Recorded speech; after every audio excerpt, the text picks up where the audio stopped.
Muy bien. Miren, cuando iniciamos el estudio de nuestro libro de Jonás, les decía yo que Jonás es un libro interesante, diferente, porque nos muestra algunas de las tendencias más oscuras que hay en el corazón de los creyentes, de los cristianos. Y entonces de repente tú estás leyendo el libro pensando que está hablando de Jonás y cuando te das cuenta, pues, te está hablando a ti, está hablando de ti, ¿ok? El día de hoy no es diferente. Vamos a entrar al último capítulo del libro y nos va a echar un poquito de luz a una de las tendencias, yo creo que más oscuras, más difíciles de asimilar, de aceptar y de vivir con ellas de acuerdo a lo que nos enseña Jesucristo, que podemos encontrar en la Biblia. Les voy a leer el capítulo 4 completo, pero para que tenga sentido necesitamos empezar con el último versículo del capítulo 3. Después de que el sermón de Jonás tiene éxito en Nínive, dice Jonás 3:10: al ver Dios lo que hicieron, es decir, que se habían convertido de su mal camino, cambió de parecer y no llevó a cabo la destrucción que les había anunciado. Capítulo 4 dice: pero esto disgustó mucho a Jonás y lo hizo enfurecerse, así que oró al Señor de esta manera: oh Señor, ¿no era esto lo que yo decía cuando todavía estaba en mi tierra? Por eso me anticipé a huir a Tarsis, pues bien sabía que tú eres un Dios bondadoso y compasivo, lento para la ira y lleno de amor, que cambias de parecer y no destruyes. Así que ahora, Señor, te suplico que me quites la vida. Prefiero morir que seguir viviendo. ¿Tienes razón de enfurecerte tanto?, le respondió el Señor. Jonás salió y acampó al este de la ciudad. Allí hizo una enramada y se sentó bajo su sombra para ver qué iba a suceder con la ciudad. Para aliviarlo de su malestar, Dios, el Señor, dispuso una planta, la cual creció hasta cubrirle a Jonás la cabeza con su sombra. Jonás se alegró muchísimo por la planta, pero al amanecer del día siguiente, Dios dispuso que un gusano la hiriera y la planta se marchitó. Al salir el sol, Dios dispuso un viento oriental abrasador. Además, el sol hería a Jonás en la cabeza, de modo que éste desfallecía. Con deseos de morirse, exclamó: prefiero morir que seguir viviendo. Pero Dios le dijo a Jonás: ¿tienes razón de enfurecerte tanto por la planta? Claro que la tengo, le respondió, me muero de rabia. El Señor le dijo: tú te compadeces de una planta que sin ningún esfuerzo de tu parte creció en una noche y en la otra pereció. ¿No habría yo de compadecerme de Nínive, una gran ciudad donde hay más de 120,000 personas que no distinguen su derecha de su izquierda y tanto ganado? Ahí termina el libro. Vamos a ponernos en manos de Dios y vamos a estudiar este capítulo. Padre Santo, te damos gracias, Señor, por ese sacrificio increíble que hizo tu Hijo en la cruz, que compró vida para nosotros. Y te damos gracias, Señor, por tu palabra que has dejado para que nos instruya, para que nos dirija, para que nos confronte. Sé, Señor, que este tema que vamos a estudiar el día de hoy es un tema bastante espeso, bastante difícil de asimilar. Y sé que de la única manera en que esto puede tener efecto en nosotros es si tu Santo Espíritu trabaja en nosotros, si es Él el que lleva el mensaje a nuestro corazón y el que hace su trabajo de transformación en Él. Así es de que te abrimos nuestro corazón, Señor, lo ponemos enfrente de ti, te pedimos que hagas lo que tengas que hacer en Él. Abre nuestros ojos, Señor, y déjanos vernos de la manera en que tú nos ves y de la manera en que la Biblia nos refleja, para que haya transformación en nuestro corazón y podamos glorificarte con la forma en que vivimos esta vida. Nos ponemos en tus manos, Señor, en el poderoso nombre de tu Hijo Jesucristo. Amén. Bien, el domingo pasado, al final del servicio, estaba platicando con una persona, un hombre de nuestra iglesia, y me decía que había leído este libro más de una vez y siempre le había parecido como un cuento, ¿no? Pero como estamos aprendiendo todos juntos, este libro es lejos de ser un cuento para niños, ¿no? O sea, obviamente un niño puede entender la estructura básica de las cosas que enseña Jonás, pero los subtemas que enseña el libro son tan profundos que se necesita ser un adulto para comprenderlos. Cuando empezamos a ver la apatía espiritual en la que cae Jonás en el primer capítulo, su hipocresía religiosa, la misericordia severa que enfrenta cuando termina en la panza del pez, ¿no? que Dios se la da con el objetivo de despertarlo, de zarandearlo y que tenga él la oportunidad de hacer shubu, ¿se acuerdan de esa palabra? O sea, que cambie de dirección al caminar. Son temas que necesariamente tienes que ser un adulto, y no me refiero nada más a un adulto físicamente hablando, sino espiritualmente hablando. Porque como todos los libros de la Biblia, Jonás es un libro que está enfocado a revelarnos el carácter de Dios, los propósitos de Dios en el mundo y aparte para revelarnos nuestro propio corazón cuando nos vemos reflejados en las cosas que hace Jonás. La semana pasada dejamos a Jonás, que finalmente había obedecido por lo menos físicamente a Dios, va y le dice su sermón a Nínive, toda la ciudad se arrepiente y todos se vuelcan a Dios. Cualquiera pensaría que un profeta común y corriente hubiera estado feliz de poner esa línea en su currículum, ¿no? Transformación de Nínive con un sermón, ¿no? Pero ¿cómo le cae a Jonás la transformación de Nínive? Dice el versículo 1, pero esto disgustó mucho a Jonás y lo hizo enfurecerse. Jonás está furioso, esto no es lo que se supone que tiene que suceder. Entonces, ¿se dan cuenta de lo que está haciendo Jonás? Jonás piensa que sabe mejor que Dios lo que debería de suceder en el mundo. O sea, el rey de Nínive se bajó del trono, pero Jonás se sube al trono y está criticando el comportamiento de Dios. Dice el versículo 2, así que oró al Señor de esta manera: oh Señor, ¿no era eso de lo que yo decía cuando todavía estaba en mi tierra? Por eso me anticipé a huir a Tarsis. ¿Se acuerdan lo que hizo en el capítulo 1? ¿Se acuerdan en qué dirección estaba Nínive de donde estaba Jonás? Estaba hacia el este. ¿Y qué hace Jonás? Al oeste. No, se va hacia Tarsis, que es el último lugar del imperio, o sea, el lugar más extremadamente lejano del imperio. Está al lado del estrecho, que si te pasas de este estrecho, te sales y te llegas a América, ¿no? O sea, está tratando, no nada más no fue, o sea, salió corriendo en la dirección opuesta al lugar más lejano posible. Y como también vimos en la semana número 1, aquí en este capítulo vemos la razón por la que huyó. Continúa el versículo 2 diciendo: pues bien sabía que tú eres un Dios bondadoso y compasivo, lento para la ira y lleno de amor, que cambias de parecer y no destruyes. Así que ahora, Señor, te suplico que me quites la vida, prefiero morir que seguir viviendo. Entonces Jonás no huye por temor a los ninivitas, sino por odio, ¿no? Él sospechaba que esto es lo que iba a suceder, ¿no? Entonces está increíblemente enojado haciendo un berrinche. Pero miren, necesitamos notar una cosa muy interesante, porque quiero que vean el lenguaje que utilizó. Dice: sabía que tú eres un Dios bondadoso y compasivo, lento para la ira y lleno de amor. ¿Suena familiar esa frase? ¿La han escuchado antes? Si tú has leído la Biblia, seguramente en el Antiguo Testamento te has encontrado con esa frase muchas veces, porque es una de las frases que más repiten los profetas refiriéndose a Dios. Pero ¿saben quién fue el primero que dijo esas palabras? Las dijo Dios revelándose a sí mismo. Esto sucede en Éxodo 34 y es muy importante entender el contexto en el que Dios dice estas palabras. Fíjense, en Éxodo 32, el pueblo de Israel, después de ser liberado de Egipto, están acampando al pie del monte Sinaí y Moisés, Dios lo llama para que suba al monte y le va a dar los 10 mandamientos. Entonces todo el pueblo está abajo, Moisés está arriba, hay nubes y truenos, ¿no? Y le da los 10 mandamientos. ¿Se acuerdan de los primeros 2 mandamientos? Ya sé que nadie se sabe los 10, pero por lo menos 2 se deben de saber. Fíjense, el primer mandamiento dice: yo soy el Señor tu Dios que te saqué de Egipto, no tendrás otros dioses aparte de mí.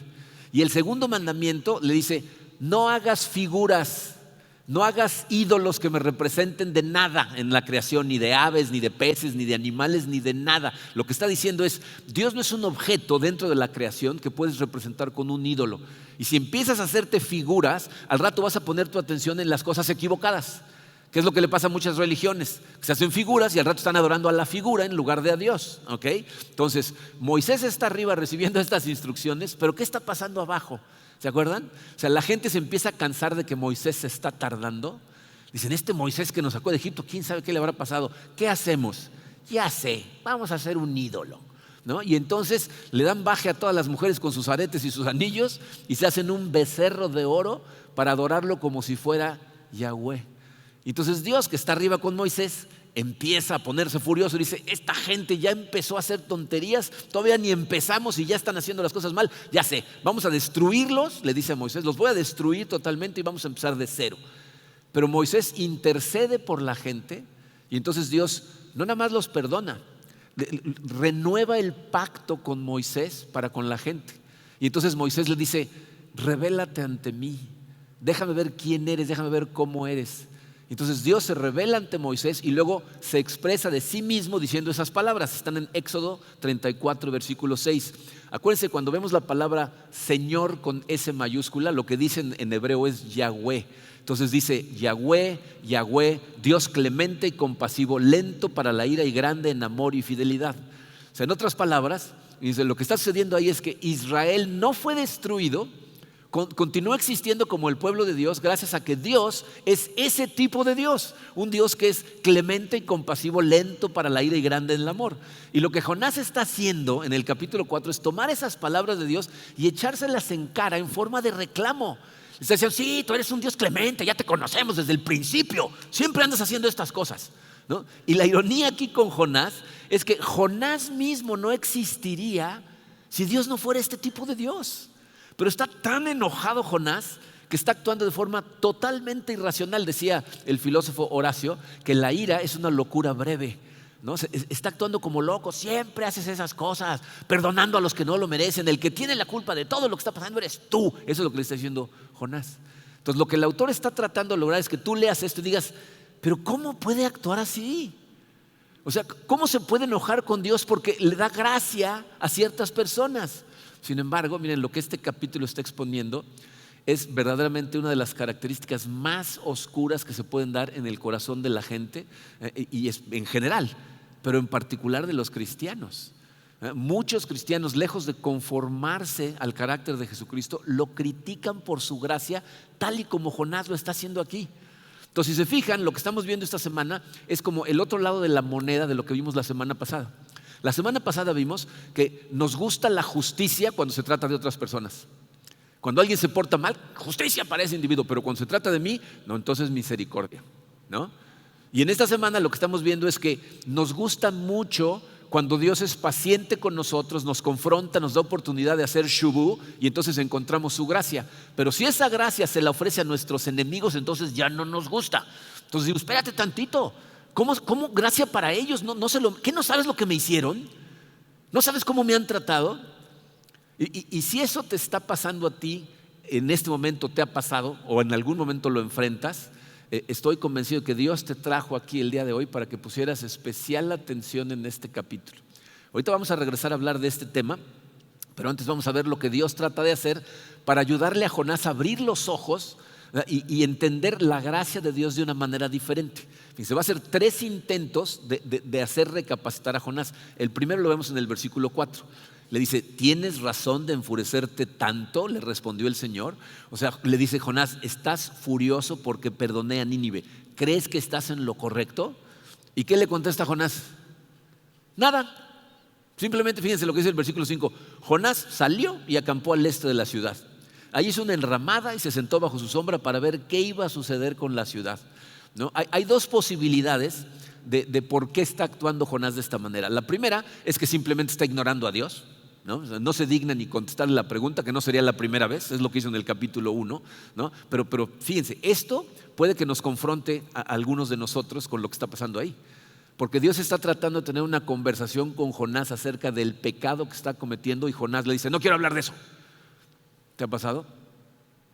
Que de repente estás leyendo la Biblia y es un sermón, lo que sea, y Dios te confronta con un pecado y tú dices, ahorita estoy ocupado, ¿no? Háblale a la mano, ¿no? O sea, no quiero hablar de eso, porque eso es lo que está haciendo probablemente Jonás. La otra posibilidad es que Jonás, algunos escolares bíblicos piensan, que haya interpretado la pregunta de Dios como diciéndole, ¿para qué te enojas tan rápido si todavía no sabes lo que va a pasar?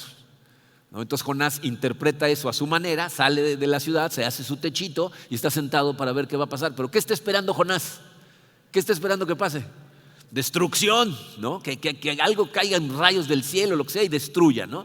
Pero miren, aquí hay algo que yo creo que explica el enojo de Jonás, que va más allá de la gracia de Dios, porque parece ser que aquí Dios le hace una jugarreta brillante a Jonás. Necesitamos analizar el sermón que predicó Jonás otra vez, porque hay algo escondido en él que les guardé para esta semana, porque vale la pena analizarse. La semana pasada hablamos de lo extraño del sermón, ¿no? Deja muchas cosas afuera, parece que lo está haciendo a propósito, pero aquí Dios va a usar sus palabras para hacerle una jugarreta.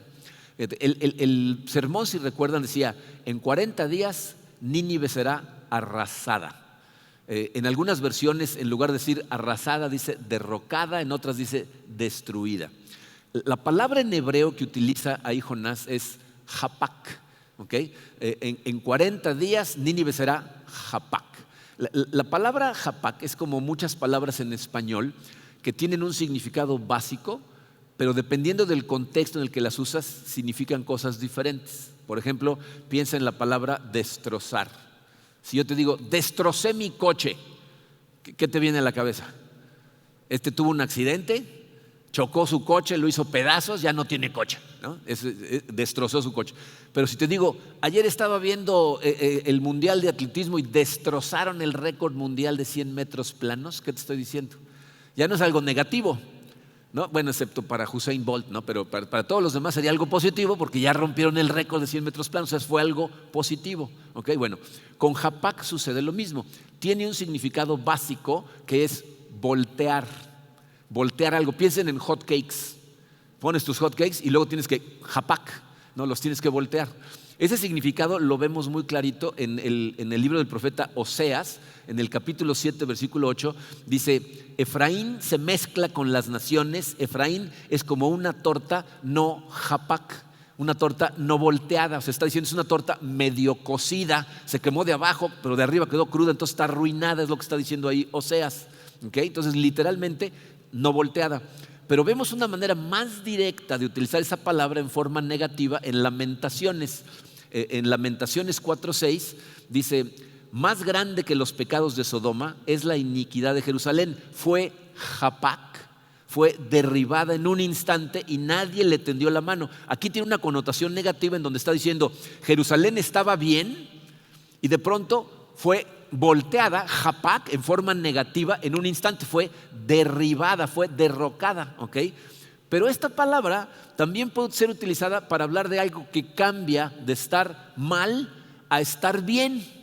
Y vemos un excelente ejemplo en un salmo que aquí cantamos mucho. Seguramente alguna vez les ha tocado cuando cantamos tú has cambiado mi lamento en danza. ¿Se acuerdan de esa canción? Tú cambiaste, ¿no? Mi lamento en danza. Bueno, esa palabra cambiado es japak.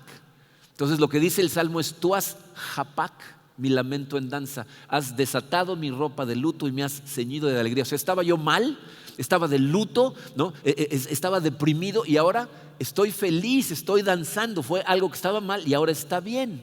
Entonces, esto es brillante porque ¿qué significado creen que tenía en mente Jonás cuando les dijo van a ser japak? ¿En qué estaba pensando? Destrucción. Pero ¿qué significado crees que tenía Dios en mente? Que es el que de hecho sucedió. Y a mí esto, miren, me parece brillante y muy simpático, pero a Jonás no tanto. ¿Okay? Es brillante porque lo que nos está enseñando aquí es que Dios no le permite a Jonás salirse con la suya en todo el libro.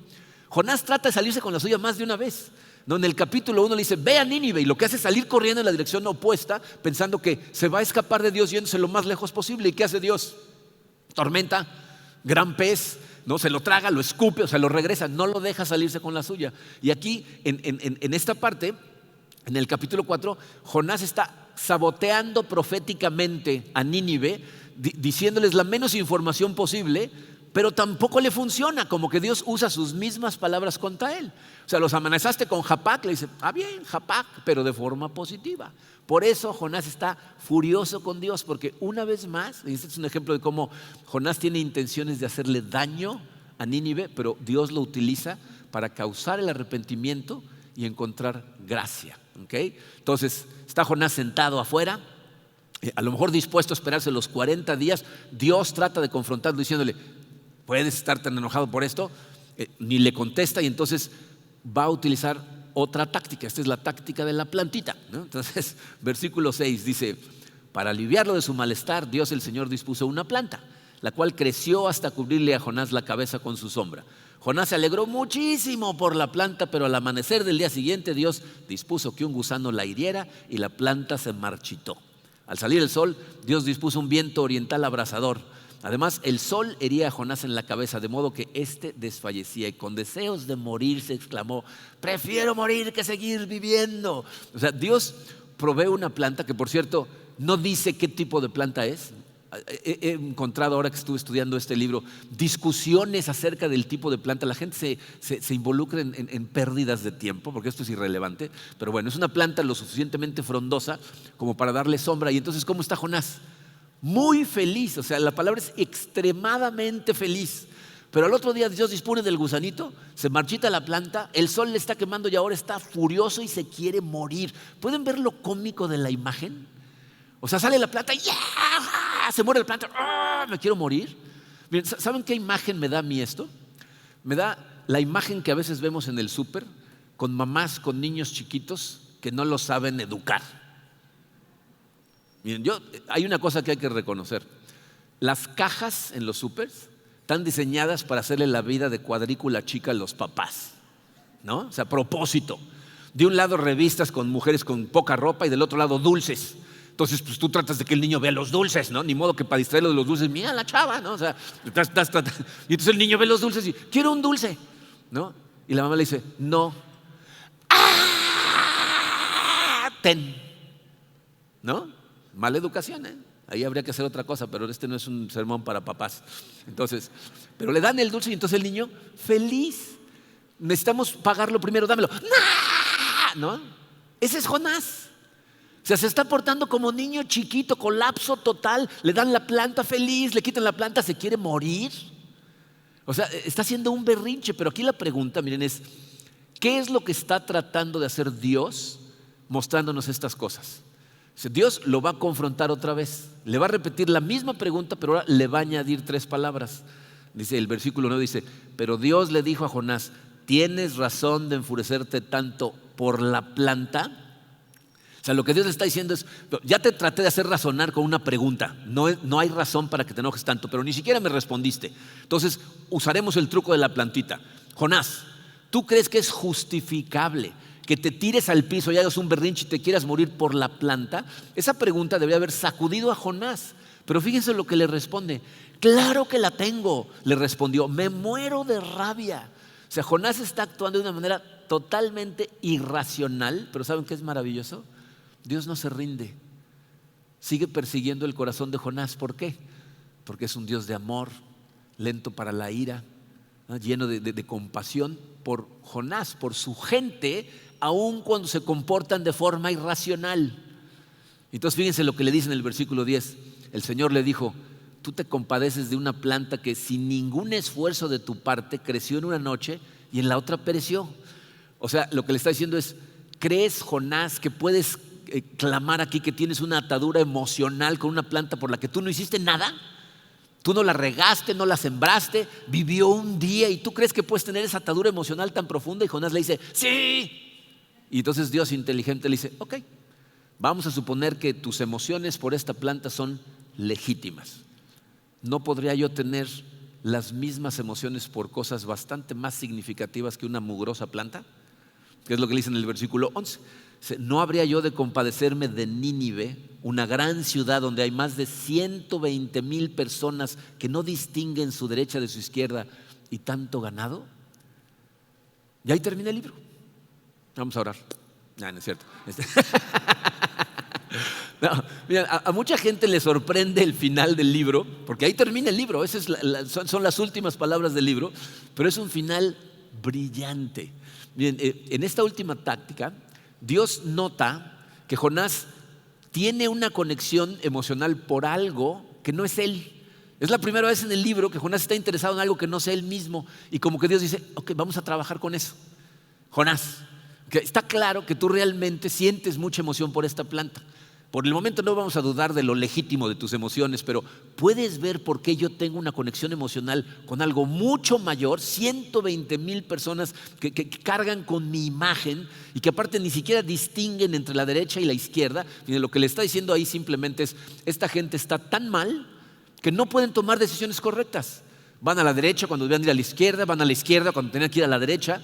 No los está justificando, en lo más mínimo. De hecho, por eso los está confrontando. Está enviando a Jonás para confrontarlos, porque un día van a dar cuenta de su comportamiento y necesitan una sacudida para que tengan oportunidad de salvarse, ¿ok?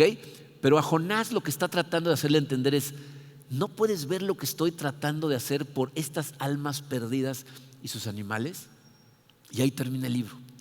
Y si lo que estás pensando en este momento es, ¿y qué pasó con Jonás? ¿Cómo respondió? ¿Qué sucedió? Te vas a perder totalmente el significado del libro y en especial de este capítulo. Porque este libro no es acerca de Jonás, es acerca de ti, es acerca de mí, de cómo nosotros vamos a responder ante estas cosas. De hecho, lo más importante aquí, y es el único espacio en blanco que les puse en su programa, es una pregunta. Dice, ¿cómo estoy viviendo como respuesta a la pregunta de Dios? Eso es lo que Dios necesita de ti en este momento, que analices cómo estás viviendo como respuesta a esa pregunta que al rato vamos a regresar a ella. Pero fíjense, este libro revela de forma muy clara algo que a muchos cristianos nos escandaliza. De hecho, hay escolares bíblicos que le llaman el lado oscuro de la gracia de Dios. Escúchame claramente porque este es lo más importante que te vas a llevar de este mensaje. Dios ama a tus enemigos tanto como te ama a ti. ¿Oíste clarito? Dios ama a tus enemigos exactamente lo mismo que te ama a ti. Cuando por fin llegues a ver la realidad de esa verdad, y especialmente si en este momento tienes heridas frescas causadas por otras personas, esa verdad nos da un golpe en el estómago que nos saca el aire. Porque piensa lo que nos está diciendo. Fíjate, Jonás cree que los ninivitas son los peores pecadores del mundo, por eso está tan enojado.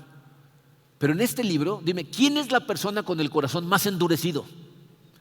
Pues Jonás. Los ninivitas, que eran gente de corazón endurecido, llegan, reciben una llamada de atención de Dios y todos se arrepienten y se convierten. Y Dios está aquí tratando gentilmente de abrirle los ojos a Jonás para decirle, ¿no ves lo que tú estás haciendo? Deja de concentrarte en ellos, piensa en ti. Qué maravilla que seas miembro de mi pueblo, que seas parte del pacto, pero eso no excusa ni por un instante tu hipocresía religiosa y esa sensación de superioridad que tienes. Jonás, estás tan roto y tan equivocado como los ninivitas. ¿No lo ves, Jonás? Y bien, yo sé que mucha gente de la manera en que piensa es decir, bueno, yo estoy de acuerdo en que Dios ame y perdone a mis enemigos, pero que no me pida que lo haga yo, ¿no? O sea, eso ya es otro boleto.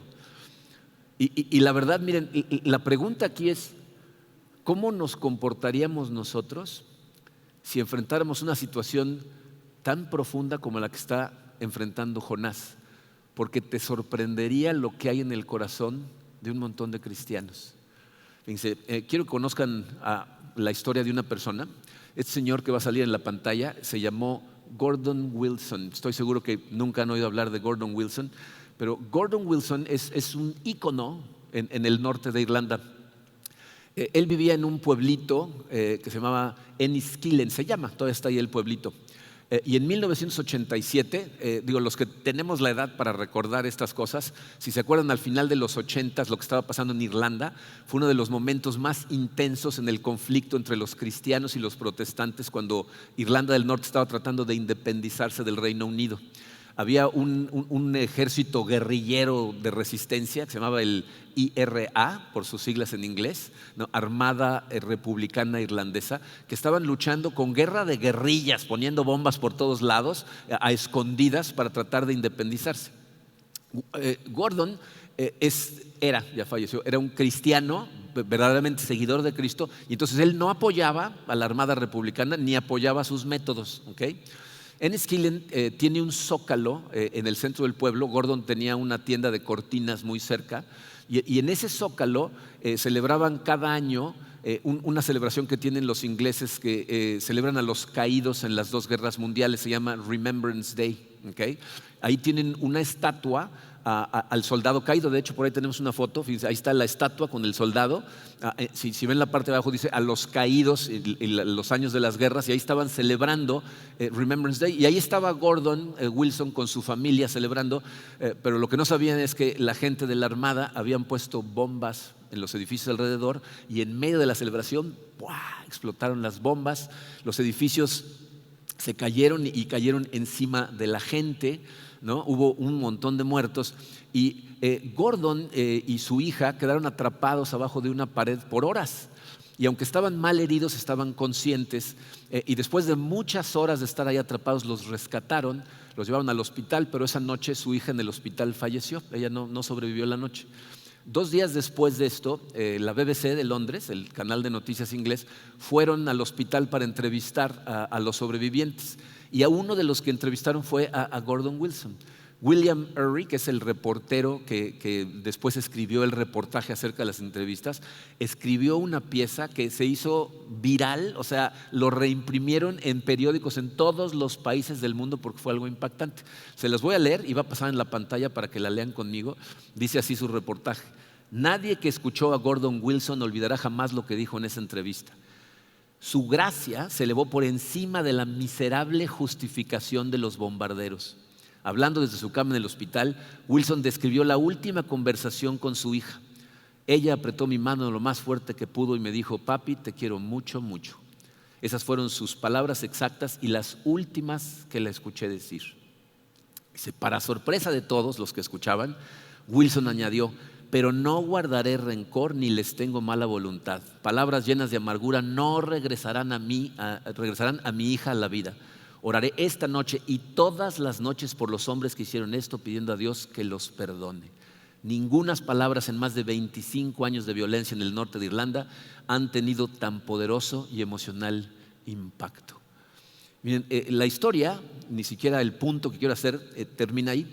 Un año después, conmemorando el primer aniversario de esas bombas, Gordon Wilson organiza un evento público ahí mismo en el zócalo del pueblo, e invita a los líderes de la Armada Republicana, y en presencia de reporteros y la prensa nacional anuncia que los perdona y les ruega que detengan la violencia.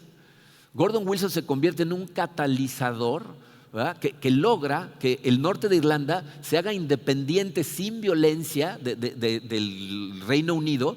Después lo nombran senador en el Parlamento y se convierte en un ícono para el norte de Irlanda, pero por una simple razón: porque por su compromiso a seguir a Jesucristo decidió perdonar. Pero aquí es en donde la historia se pone todavía más extraña. El octavo presidente del norte de Irlanda fue una mujer que se llamó Mary McAleese. Mary McAleese escribió un libro que se llama Amor en Caos, en donde habla del legado que dejó Gordon para la gente del norte de Irlanda. Y fíjense lo que escribió en su libro. Dice: las palabras de Gordon nos avergonzaron a todos, nos tomaron por sorpresa, pero Gordon tenía también a sus detractores e increíblemente recibía bolsas de correspondencia de odio. ¿Cómo te atreves a perdonar?, demandaban algunos. ¿Qué tipo de padre eres que perdonas a quienes mataron a tu hija? Era como si Gordon hubiera dicho esas palabras acerca del perdón por primera vez en la historia del ser humano. Como si Cristo nunca hubiera dicho: perdónalos, Padre, porque no saben lo que hacen. Uno de sus críticos más abiertos, oigan esto, un hombre cristiano me dijo acerca de Gordon: seguramente el pobre hombre debe haber estado en shock, como si ofrecer amor y perdón fuera un signo de debilidad mental en lugar de fortaleza espiritual. Dice, este es un ejemplo de cómo nosotros como cristianos podemos escuchar esta historia y algunos de nosotros podemos pensar: ay, qué hermoso ejemplo de alguien que sigue a Jesucristo. Pero va a haber también gente que va a sacar el lado oscuro del corazón cristiano, en donde no nos gusta la gracia de Dios extendida a la gente a la que odiamos, a la gente que nos ha hecho daño, ¿no?, a nosotros o a alguien a quien amamos, y pensamos: no se lo merecen. Y si eso está en tu corazón, quiero que escuches esto clarito: ese es un problema. Porque este es uno de los puntos fundamentales del Evangelio, el perdón a los enemigos, porque eso es exactamente lo que hizo Jesucristo en la cruz por ti y por mí. Si tú has puesto tu fe en Cristo, Cristo murió en la cruz por ti cuando eras su enemigo. Romanos 5:10, Pablo dice: porque si cuando éramos enemigos de Dios fuimos reconciliados con Él mediante la muerte de su Hijo, mucho más ahora que estamos reconciliados seremos salvados por su vida. Pablo nos está diciendo: tú eras un enemigo de Dios, estabas rebelde en contra de Él, y Cristo murió en la cruz voluntariamente para reconciliarte a ti con Él. Esto es precisamente lo que Jesús personalmente nos enseñó a todos. Si lo piensan, lo que Dios está haciendo en Jonás 4 con Nínive es la representación gráfica de lo que Jesús enseña en Lucas 6. Escuchen las palabras de Jesucristo con más atención de lo que lo han hecho nunca cuando leen este versículo. Dice: pero a ustedes que me escuchan les digo: amen a sus enemigos, hagan bien a quienes los odian, bendigan a quienes los maldicen, oren por quienes los maltratan. Y esto es algo con lo que muchos de nosotros cristianos batallamos. ¿No? Pensamos, ¿en serio? O sea, ¿quieres que bendiga y ore a gente que le hizo ese daño a mi familia, a mi hijo, a mi hija, a mi esposa o a mi esposo? Pero este es el mensaje con respecto al reino de Dios. Con la llegada del reino de Dios también llegó una nueva forma de vivir la vida. Y evidentemente, Dios no espera que hagas estas cosas tú solo. De hecho, nos lo dice muchas veces, solos no podemos hacer nada, solamente de su mano. ¿Por qué? Pues porque Él es un Dios así, es un Dios lleno de gracia y compasión, lento para la ira. ¿Y sabes cuál es la evidencia número 1 de que es un Dios paciente y amoroso? Tú y yo. Somos la evidencia porque éramos enemigos de Dios. Entonces este libro termina con una invitación o con una advertencia para Jonás. Le está diciendo, Jonás, no tienes la autoridad moral para pasarle juicio a nadie y determinar si merecen gracia o no. Y evidentemente nosotros tampoco, porque también éramos enemigos de Dios. Y mira, yo me doy cuenta que hay muchas personas que han entregado su corazón a Cristo que ni siquiera se han dado cuenta que eran o que a lo mejor siguen siendo enemigos de Dios por desobediencia. Y evidentemente hay algunos que están empezando a abrir los ojos a estas cosas. Pero necesitamos abrirlos. Y miren, no quiero pretender que esto sea fácil. Con la cantidad de gente que va a ver esto, ya sea en línea o más adelante en los mensajes grabados, sé que hay muchas historias de dolor real en nosotros. Pero si hay un lugar en donde la espiral del daño que nos hacemos mutuamente se debería de detener, es la cruz de Cristo. Porque la comunidad que se crea alrededor de la cruz es una comunidad llamada a vivir de forma diferente. Y no porque nosotros seamos mejores que nadie, sino porque sabemos que a nosotros se nos ha mostrado gracia. Que Dios fue paciente y misericordioso con nosotros. Entonces, si lo piensan, de alguna manera, lo que Jesucristo hace con sus enseñanzas y lo que Jonás 4 nos enseña es que necesitamos como deconstruir la idea que tenemos acerca de enemigos. O sea, nosotros pensamos que un enemigo es una persona que nos ha agraviado o de forma más general, porque entonces los van a ver más de cerca, esas personas que están a tu alrededor que te cuesta mucho trabajo lidiar con ellas. Yo creo que es algo que nos ha sucedido a todos, ¿no? A lo mejor en la escuela, ¿no? Tenías algún compañero que te traía de bajada, que abusaba de ti, o un maestro, ¿no? Que todo el tiempo la tenía contigo, o en tu trabajo, gente que te apuñala por la espalda para salir adelante, o jefes que te cargan la mano, ¿no? Y te cuesta trabajo lidiar con ellos, ¿ok? Entonces la pregunta es, ¿qué haces con esas emociones repulsivas que tienes hacia esas personas? Te voy a decir lo que la mayor parte de la gente hacemos. Nos enfocamos única y exclusivamente en lo que nos hicieron. Ese es nuestro enfoque. Y entonces, fíjense, lo que hacemos es reducir la complejidad de esa persona como ser humano a una acción. O sea, se nos olvida que la gente no es como es nada más porque sí. Que todos tenemos una historia, todos crecimos dentro de una familia, rodeados de gente que a lo mejor nos trató bien o nos trató mal, pero nos moldearon con un montón de cosas que nos pasaron en la vida. Pero toda esa humanidad, toda esa complejidad a nuestros ojos desaparece y lo único que queda es lo que nos hicieron. El rasgo de carácter que no nos gusta de esa persona, ¿no? Y a eso se reduce. Y como nosotros fuimos los agraviados, nos vemos a nosotros como lo opuesto a ellos.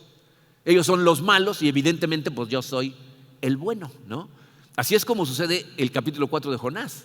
Jonás no se da cuenta de que él es igual de malo que los ninivitas. Por eso Jesús trata de alguna manera de destruir ese concepto de enemigo, porque todos, absolutamente todos, somos responsables del estado del mundo. Todos los que estamos aquí, todos los que algún día van a escuchar eso, somos responsables. Hay algunos que son más disfuncionales que otros, ¿no? Yo tenía un jefe que decía, aquí todos somos iguales, pero unos más iguales que otros, ¿no? Igual aquí, ¿no?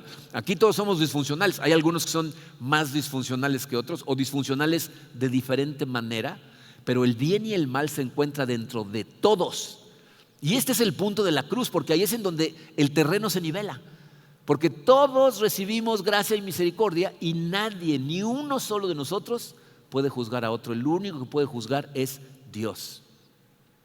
Por eso esta historia no es acerca de Dios y Jonás. Es acerca de Dios y su gente. Está tratando de abrirnos a todos los ojos a lo mal que estamos y cuánto necesitamos de su gracia. Fíjate, quiero que piensen en esto. Dios llevó a Jonás a Nínive a enfrentar a sus enemigos y no fue un accidente. O sea, Dios está tratando de enseñarle algo a Jonás a través de enfrentar a sus enemigos. Y a lo mejor nosotros necesitamos hacer un ejercicio similar. Piensen en esto. ¿Cuántos de ustedes tienen por lo menos a una persona en su vida, en el área que sea, que de vez en cuando piensas, para mí sería más fácil ser cristiano si este no estuviera en mi vida? ¿No? Podría yo ser mucho más amoroso y paciente si este no estuviera ahí, ¿no? Ok. Piensa en esto. ¿Será posible que el hecho de que esa persona esté en tu vida sea una invitación de Dios para enseñarte algo? ¿Para enseñarte una lección? Dice, el teólogo Walter Wink escribió un ensayo que lleva el título del mensaje del día de hoy. Por eso titulé nuestro mensaje El regalo de un enemigo. Les voy a decir lo que dice Walter Wink. Dice, este es el regalo que un enemigo puede darnos, que veamos aspectos de nosotros que no podemos descubrir de ninguna otra manera que a través de un enemigo. Dice, nuestros amigos rara vez nos muestran nuestras fallas, porque son amigos de nosotros precisamente porque pueden pasar por alto o ignorar ciertas cosas que solamente un enemigo nos puede mostrar. Por lo tanto, un enemigo no solo no es un obstáculo que tenemos que saltar para llegar a Dios. Muchas veces el enemigo es el camino a Dios. Dice, no podemos llegar a ver nuestras sombras internas excepto a través de nuestros enemigos. No tenemos casi ningún otro acceso a esas partes inaceptables de nuestro ser que necesitan ser redimidas excepto a través del espejo que nuestros enemigos nos presentan. Y miren, Walter Wink recomienda un ejercicio. Te voy a recomendar que lo hagas esta semana. Dice, toma una hoja, una pluma, y siéntate y piensa en esa persona o personas que te cuesta mucho trabajo lidiar con ellas o consideras enemigos. Dice, y haz una lista de todos los rasgos de esta persona por los que la odias. Te vas a divertir haciendo esto. Sí, por esto. Escribes todo. Dice, ya que termines de hacer tu lista, ponte en oración a Dios, pídele que abra tus ojos, que te guíe Él, y luego analiza de nuevo la lista y pregúntate a ti mismo, ¿será que en algún momento de mi vida yo me he comportado de esa manera hacia otra persona?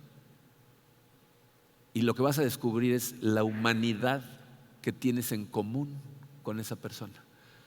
Vas a descubrir la disfuncionalidad que compartes con esa persona como ser humano. Y entonces Dios va a trabajar contigo, porque eso es lo que le está tratando de enseñar a Jonás. El regalo de su enemigo Nínive, darse cuenta del endurecimiento de corazón que tiene él, que se porta exactamente igual que ellos. Este es el único libro en toda la Biblia que termina con una pregunta. Entonces necesitamos terminar nuestro sermón también con una pregunta. ¿Será que esas personas que tú consideras enemigos sean una invitación de Dios para que crezcas en tu experiencia con la gracia de Dios? Y no hablo en cuanto a recibirla, sino en cuanto a aprender a darla. Porque en donde realmente cuenta el que nosotros demos gracia, no es con nuestros amigos, es con nuestros enemigos. Entonces, ¿será que Dios te está regalando un enemigo para que aprendas acerca de su gracia? Vamos a orar. Padre,